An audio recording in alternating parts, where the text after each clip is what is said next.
Hey everyone, welcome to the Rebuild Talks with Tiffany. I'm really hesitant about speaking about this particular subject matter. And as a result, I've been avoiding it. But I know that so many people ask me about this. I get lots of questions. People hit me up on text in my DMs about coaching them through this, having a talk with them about this. I think people know how I feel about this particular topic if they have a personal relationship with me. And so the thing that I want to talk about today is dating. So I'm going to tell y'all, this is so funny. So several years ago, I was seeing someone and the relationship was toxic. It was toxic. This person was toxic. We had a good time, we had fun, that's all good and true, but the person was toxic, our relationship was toxic, and I knew that I needed to stop seeing him. Anyway, end up, we finally break it off, and I'm not dating anyone. And my girlfriend, Kim, for some reason, she one day after several months, she goes and she's like, "Honey, I think it's time for you to start dating again." And I'm like, "Oh my gosh, Kim, I don't know." She's like, "But Tiffany, you are the lover of love. You're the one that loves love." And that is true because that is me. I love love. I don't know if it's because I'm born in February. I don't know what it is, but I love love. I love to see relationships winning. I love to see couples winning. I love to see people winning in love. I love to see reconciliation. I love to see over the top, beautiful, incredible romance stories of meeting someone and declaring your love for someone within a week and then moving in together or getting married within 3 months. I love all of that. Like I just love love. So Kim was like, "Honey, you need to start dating." And I'm like, "Listen, do you know how crazy I must be out here looking for my girlfriend Kim to say something?" This particular girlfriend, Kim, she is so warm, so open, so sweet and compassionate. For her to say something, I was like, I must be out here looking crazy because it's not something she generally wouldn't say something like that. She kinda, is that friend that rocks with you and she's, "Whatever you wanna do." Like, she's literally rocking. "Whatever you wanna do, I'm with it." And so, for her to say something, I really realized that I was changing. I really realized that I was letting go and disengaging from the values that I live my life by, and I do live my life by a value of love and loving deeply and thoroughly and fully. And I knew that I was choosing not to engage with love in that way.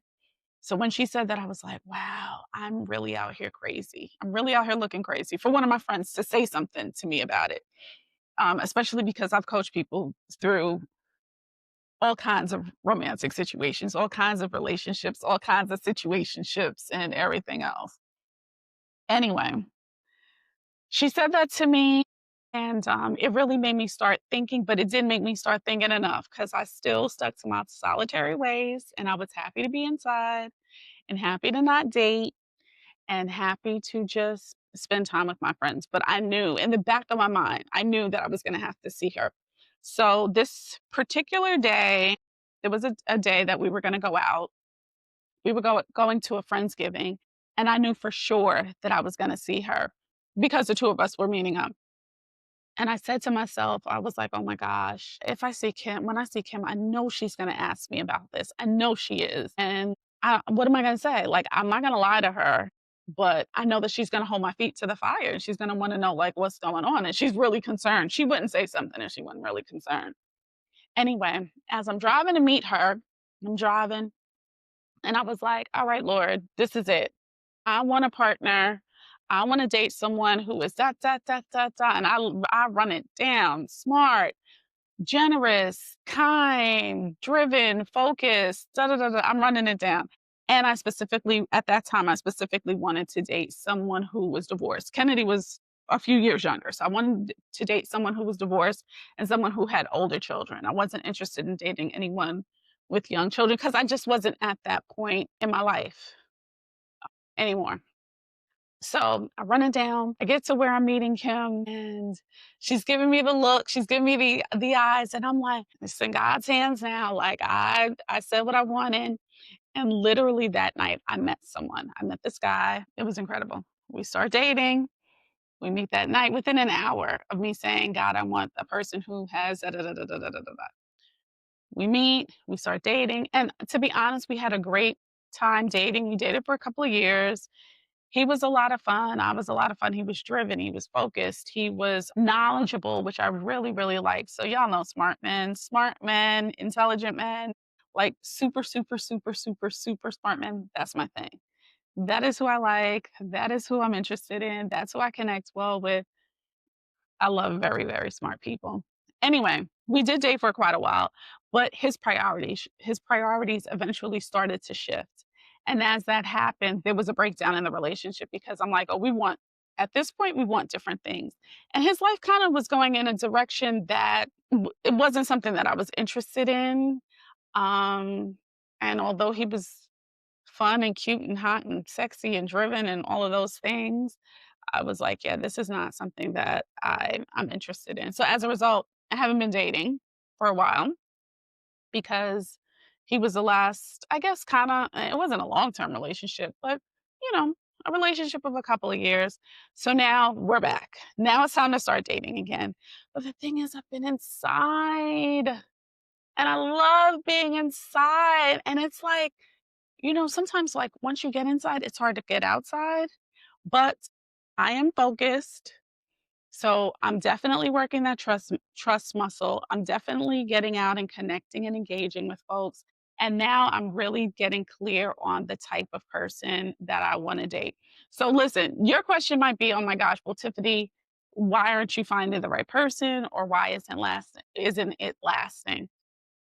So I definitely find people who are very smart, very driven. They have a lot of the qualities that I like, but they're also some of them are not far along in their healing journey, and that's what doesn't work. And unfortunately, that's not something that you can see until you engage with the person and you see them in certain situations, and then you're like, "Oh, okay, that's unhealed trauma. That's a trigger for you. That's a something that hasn't been addressed.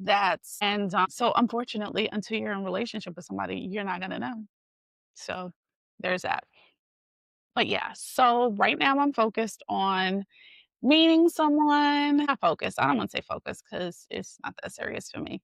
The moment that I say what I want, God is faithful and just, and I will meet someone that is like that. I met this guy not too long ago, and I kind of got like a preview of the person that I like. Like this person had a lot of the qualities that I liked. So that was good. So I'm like, okay, God, I know it's getting closer.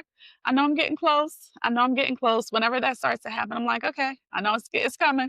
It's coming. I'm getting closer and I'm getting closer. This person just wasn't. So this is the thing. I can't do an insecure person. I can't. I can't do an insecure man. I can't do somebody who's unstable. I cannot. I cannot. I don't even have like a big personality in that way. But if someone feels like intimidated by me, that is not the person that I date. I do not like people that are intimidated by me romantically. I'm not interested in people like that. I dated someone, I met him on an app, on a dating app, and he was like, "I really like your picture. But this other picture, this picture looks so intimidating." And I was like, "Oh," he's like, "Yeah, you look so intimidating." And I was like, "No, I'm not intimidating. You're intimidated." And that's very different, and yeah, that's not gonna work. Like, I can't date someone who's intimidated by me. Like, I haven't even started to do anything yet, and you're intimidated. Yeah, no, doesn't work. So anyway, back to the dating thing. So I'm gonna start dating. If I meet someone, I meet someone. I don't even wanna tell you what's happening out here on these apps. You gotta have a lot of time for these apps, time that I just don't want to allocate to being on an app and doing that kind of work. If I meet someone, I swipe whichever way you're supposed to swipe if you like someone. If I don't, I'm not tethered to it. I know that I will meet someone soon. And I think that once we get that muscle going, once we get that I'm going to meet someone energy going, I'm interested, we're typically going to meet someone. So listen, these are some places, these are some things that you should do if you're ready to meet someone. First of all, start clearing space. Start clearing clutter out of your house and start clearing clutter out of your head. That is how every great move starts. You got to make space. So listen, if you have clothes on your bed, on one side of your bed, you need to clear that off. There should be nothing on your bed other than your body when you're sleeping and your covers. Like that's it. Stop putting clothes and leaving other crap on your bed. Clear your bed, make your bed gorgeous and lovely and someplace where you want to sleep, someplace where you want to rest, somewhere that's going to be a conductor of love and sensuality and passion. A space holder for your clothes that came out the dryer that you haven't folded in a week. Your bed is not the right space for that. I'm not even going to go into there shouldn't be a space for that. Let's just say your bed is not the right space for that. Also, in your closet, start making space. Start making space in your closet. Start making space in your life. Clear out a drawer. Make a move. Clear out a drawer. Stop having every single drawer filled to the brim with all your stuff. You're not going to welcome in a partner that way. You're not going to welcome in someone to love if you don't have space for them. And even your social calendar. So this is the thing. I can be out here really booked and busy, but I make space in my calendar to just be because I need space in there for when I have a partner. I can't fill all my time with my friends. I cannot fill all of my time with my friends, and I can't fill all of my time with my daughter. Like, I have to make sure that I have space available for whatever new, whatever fresh, whatever exciting is about to come into my life. So that's number one. The second thing is start going to places where the person that you would like to be with or the person that you would like to be would also be. So, for example, I really love art museums, and the person that I'm going to date is probably going to like art museums also. But I'm not just talking about this as an idea. You know, like I think there are people, what I've seen, no, this is real. What I see on these apps, these dating apps, is people put down things that they aspire to do or that they would like to do or that their higher self would like to do as opposed to putting down things that they actually do. So on my profile, I'm going to put things that I actually do. I actually go to museums. I don't just say that I like museums but never go. That is not me. I say I like museums and I frequent museums. See how that works? I say I like wine tasting and I frequent wine tastings. So I think that if you want to meet someone, actually do the activities that you might want to do with your partner because it is likely that you will meet your partner doing the same activities in that space. If you like to go out dancing, go dancing. If you like fine dining, go to fine dining restaurants so that you can really, really enjoy alone, you know, if necessary, but you'll also make yourself visible to people who are also alone to meet you. Stop just saying it. If you really like it, actually do it. And that's another way to kind of start bringing that energy into your life. I'm not saying at all that you should be waiting for the person that you want to date before doing the things that you love to do. Do those things now. And the person that you love will want to do those things with you, or they'll be doing those things on their own and you'll meet them there. So that is another tip. And then the other thing is in that making space for whatever's coming into your life, also start cleaning up. Like if you have underwear, clothes that are not the best quality, why are you holding on to it? Why? Get rid of it. Stop holding on to stuff, thinking that you'll need it when you're not going to need to get rid of it. And oh my gosh, especially get rid of anything that you have from someone that you used to date. When I tell you, even if you have to gift it to someone, that's fine. If you have to gift it to someone, do that. But if you have things from someone else that you dated previously, get rid of it. I don't keep things from people that I dated. I don't. I definitely just don't. It's not good energy. It's not something I want in my house. I'm a little scornful. So typically once I finish, I'm not dating you, I'm not interested. Like, get this stuff out of here. I don't want to see this. I don't want to think about you. I don't want to see you. Ooh, listen, another thing that you might need to do, clean out your camera roll. If you still have pictures of you with an ex, or pictures of someone you dated, or pictures with someone you dated, if you still have text messages from someone that you used to date, if you still have voice notes or voicemails from someone that you used to date, get rid of them. Get it out of your phone, get rid of it. Trust me, get rid of it. The other thing, block them. Listen, when I tell you, the guys that I've dated previously, I'm nice enough with them, but I'm not trying to be their friends. On social media, I'm not friends with them. I'm not friends with them. I mean, we might touch base once in a while. Hey, how you doing? How's your kid? Blah blah blah blah blah blah. That's it. We're not friends. Because this is the thing. First of all, I would tell people this after I got divorced. I was like, if I wanted to be with him, I would. I'm not interested in him at all. So if you want to be with the person that you used to date, be with them. And if you're not, cut all ties. Like, you don't need to leave a door open, and you don't need closure. You don't need closure. There's so many things that we don't get closure from. You'll be fine. You can live without closure. You can live without closure. You don't need to know. I'm still trying to figure out what happened in the last Sopranos episode. I don't need that closure. Life has continued, and I'm fine. Like, there's some things that you're just not going to get closure about, and that is okay. If you were dating someone, you don't need closure. You don't need to keep a line of connection open. Delete all text messages, delete all pictures, delete all voicemails, block them on social media. Don't be friends with them on social media. You don't need them watching your life. You don't need to be watching their life. Trust and believe. The sooner that you do this, the sooner you make more space for the person who you want to welcome into your life. Anyway, I think that's it.